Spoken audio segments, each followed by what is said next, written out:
சொந்த நாட்டு மக்களுக்கே அச்சத்தை ஏற்படுத்தும் எதேச்சதிகார சக்திகளை எதிர்க்கும் திறன் திமுகவிற்கு மட்டுமே இருப்பதாக முதல்வர் மு க ஸ்டாலின் பேச்சு. சிறுபான்மையினருக்கு துணையாக மதச்சார்பற்ற முற்போக்கு கூட்டணி இருக்கும் என்றும் உறுதி. நாட்டில் வாழும் சிறுபான்மையின மக்கள் அனைவரும் இன்றைக்கு என்ன மாதிரியான அச்ச உணர்வோடு வாழ்ந்துகிட்டு இருக்காங்கன்னு நான் சொல்லி தெரிய வேண்டிய அவசியம் இல்லை.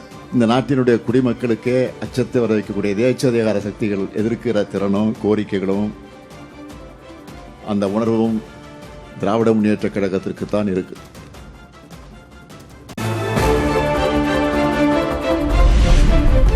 மதம் சார்ந்த கட்டடங்கள் கட்ட மாவட்ட ஆட்சியரின் ஆட்சேபனை இல்லா சான்று தேவையில்லை. 2019 முதல் விண்ணப்பித்தவர்களுக்கும் பொருந்தும் என முதல்வர் மு க ஸ்டாலின் அறிவிப்பு. 2019 முதல் 2024 வரை செயல்பட்டுக் கொண்டிருக்கக்கூடிய தமிழ்நாடு ஒருங்கிணைந்த வளர்ச்சி மற்றும் கட்டிட விதிமுறைகள் 2019 படி உள்ள மதச்சார்பான கட்டிடங்களுக்கு மாவட்ட ஆட்சியருடைய NOC வலியுறுத்தாம திட்ட அனுமதி வழங்கப்படும்.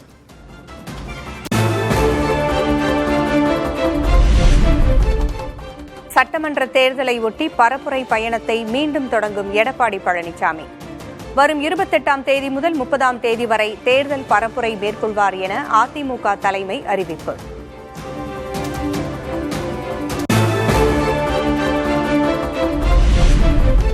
அதிமுக தலைவர்களுடன் தமிழக பாஜக தேர்தல் பொறுப்பாளர்கள் சந்திப்பு.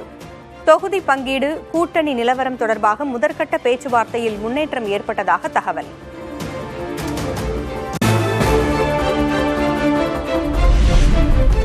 பியூஷ் கோயலிடம் தொகுதி பங்கீடு குறித்த பட்டியலை வழங்கிய எடப்பாடி பழனிசாமி பாஜக மற்றும் பாமகவுக்கு தலா 23 இடங்கள் ஒதுக்க முன்வந்ததாக தகவல்.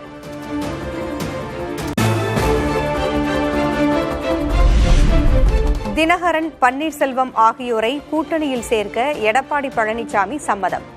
பாஜகவே பேச்சுவார்த்தை நடத்திக் கொள்ளட்டும் என்றும் நிபந்தனை.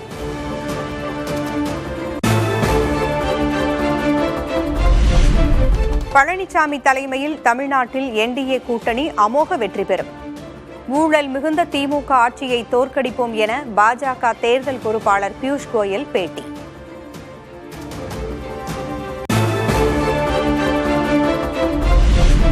திமுகவை ஆட்சியிலிருந்து அகற்ற ஒருங்கிணைந்து செயல்படுவோம். அதிமுக தலைமையில் ஆட்சி அமையும் என்றும் கட்சியின் பொதுச் செயலர் எடப்பாடி பழனிசாமி பேட்டி. தமிழகம் முழுவதும் மக்கள் ஒரு கொந்தளிப்போடு இருக்கின்றார்கள். இந்த ஆட்சியை திராவிட முன்னேற்ற கழக ஆட்சி அகற்றப்பட வேண்டும். அதற்கு உண்டான நடவடிக்கையை அதிமுக, பாரதிய ஜனதா, தேசிய ஜனநாயக கூட்டணியில் அங்கமைக்கின்ற கட்சிகளும் ஒருங்கிணைந்து செயல்படும்.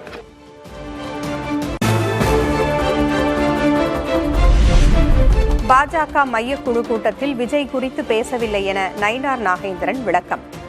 ஒத்த கருத்துடைய கட்சிகள் ஓரணிக்கு வர வேண்டும் என்றும் அழைப்பு.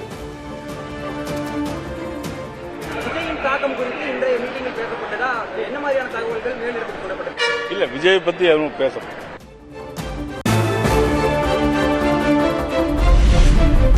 விஜய் தனியாக நிற்பதை விட அனைவரும் ஒன்றாக இணைந்தால் மட்டுமே வெற்றி எளிதாகும்.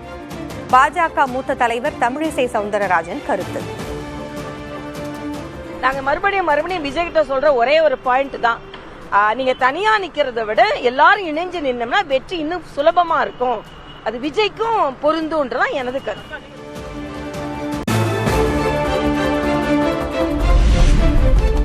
(2026) சட்டமன்ற தேர்தலில் யாருடன் கூட்டணி அமைக்கலாம்? ஆதரவாளர்களிடம் ஆலோசனையில் ஈடுபட்ட முன்னாள் முதல்வர் ஓ பன்னீர்செல்வம்.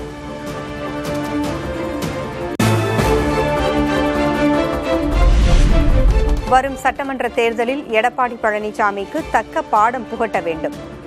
அதிமுக தொண்டர் உரிமை மீட்புக் குழு நிர்வாகிகள் மத்தியில் ஓ பன்னீர்செல்வம் பேச்சு. இன்றைக்கு அனைத்து இந்திய அன்னார முன்னேற்ற கழகத்தில் இருக்கின்ற அனைத்து தொண்டர்களும் வெம்பி வெதுங்கி என்ன செய்வதென்றே திக்கும் காடி கொண்டிருக்கிறார்கள். அந்த நிலையை உருவாக்கிய பழனிசாமிக்கு வருகின்ற காலங்களில் நாம் சரியான பாடத்தை புகட்ட வேண்டும் என்பதுதான் இன்றைய வரலாறு.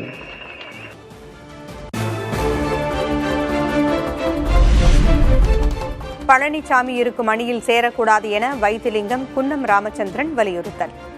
குரங்கு கையில் சிக்கிய பூமாலை ஆகிவிட்டது அதிமுக என்றும் கடும் விமர்சனம். எடப்பாடி பழனிசாமி அவர்களை நாம் இனி எப்பொழுதும் ஏற்கக்கூடாது என்ற வேண்டுகோளை வைக்கிறோம். இந்த அதிமுக என்ற பூமாலை ஒரு குரங்கு கையிலே மாட்டி அந்த குரங்கு பிச்சு ஓபிஎஸ் அண்ணனை பிச்சு போட்டு விட்டது, டிடிவியை பிச்சு போட்டு விட்டது.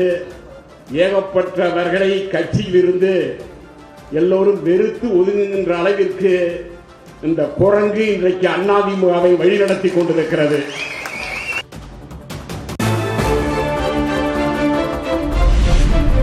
தூத்துக்குடி உட்பட மேலும் 8 மாவட்டங்களுக்கு புதிய நிர்வாகிகளை நியமித்தார் விஜய். புதிய நிர்வாகிகளுக்கு கட்சியினர் முழு ஒத்துழைப்பு நல்கிட விஜய் வேண்டுகோள்.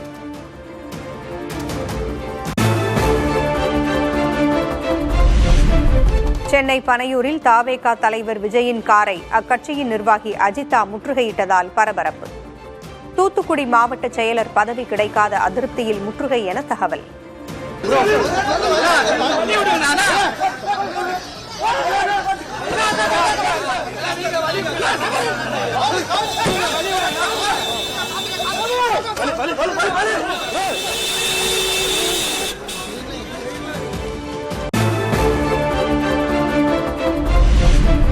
புதிதாக பதவி கொடுக்கப்படும் போது அதிருப்தி வருவது இயல்புதான் என தாவேகா நிர்வாகி நிர்மல்குமார் விளக்கம். திமுகவை விட ஜனநாயகமான கட்சி தாவேகா என்றும் பேட்டி. கட்சியில நிர்வாக நியமனத்தில் ஒவ்வொருத்தருக்கும் மன வருத்தங்கள் இருக்கும். ஸோ அதெல்லாம் ஏன்னா இப்போதானே கட்சி 2.5 வருஷம் ஆச்சு, மக்கள் இயக்கமாக இருந்தது, எல்லாருக்கும் பொறுப்புகள் இருந்தது.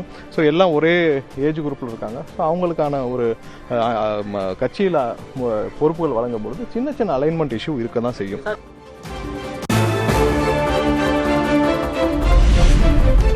தமிழக வெற்றிக் கழகத்தில் மட்டுமே தனது பயணம் தொடரும். பனையூரில் விஜய் காரை மறித்து தர்ணாவில் ஈடுபட்ட தாவேகா பெண் நிர்வாகி அஜிதா பேட்டி. தளபதி மீது எங்களுக்கு நம்பிக்கை இருக்கு, சீக்கிரமா எங்களை கூட்டு பரிசீலனை பண்ணுவாங்க.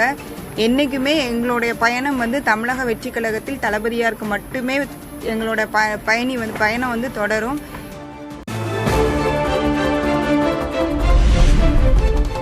சவரனுக்கு 1600 ரூபாய் உயர்ந்தது ஆபரண தங்கத்தின் விலை. வரலாற்றில் இல்லாத அளவாக புதிய உச்சம் தொட்டது வெள்ளி விலை.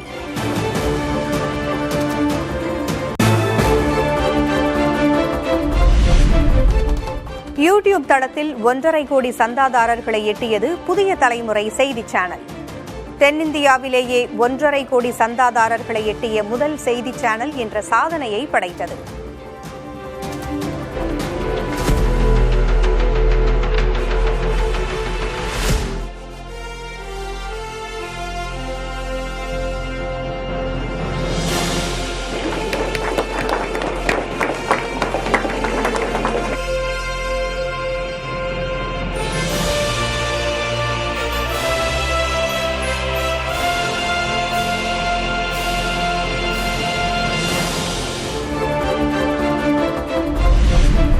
தமிழ்நாட்டின் பல்வேறு பகுதிகளில் 29ஆம் தேதி வரை லேசான மழைக்கு வாய்ப்பு.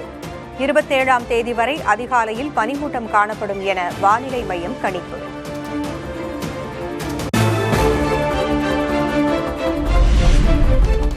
நீலகிரி மாவட்டத்திற்கு தொடரும் உறைபனி எச்சரிக்கை.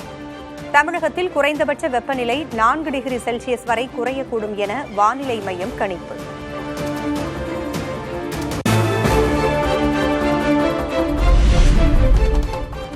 அமெரிக்காவின் ப்ளூபேர்ட் செயற்கைக்கோளை புதன்கிழமை விண்ணில் ஏவுகிறது இஸ்ரோ. கவுண்ட் டவுன் தொடங்கிய நிலையில் இறுதிக்கட்ட பணிகளை கண்காணிக்கும் விஞ்ஞானிகள்.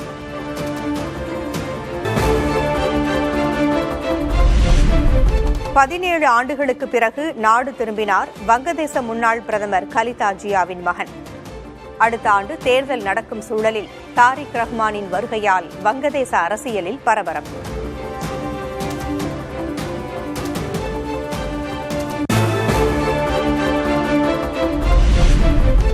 துபாயில் களை கட்டிய கிறிஸ்துமஸ் பண்டிகை கொண்டாட்டங்கள். மின் விளக்குகளால் ஒளிரூட்டப்பட்டுள்ள குளோபல் வில்லேஜ் பகுதியில் நிறுவப்பட்டிருக்கும் பிரம்மாண்ட கிறிஸ்துமஸ் மரம்.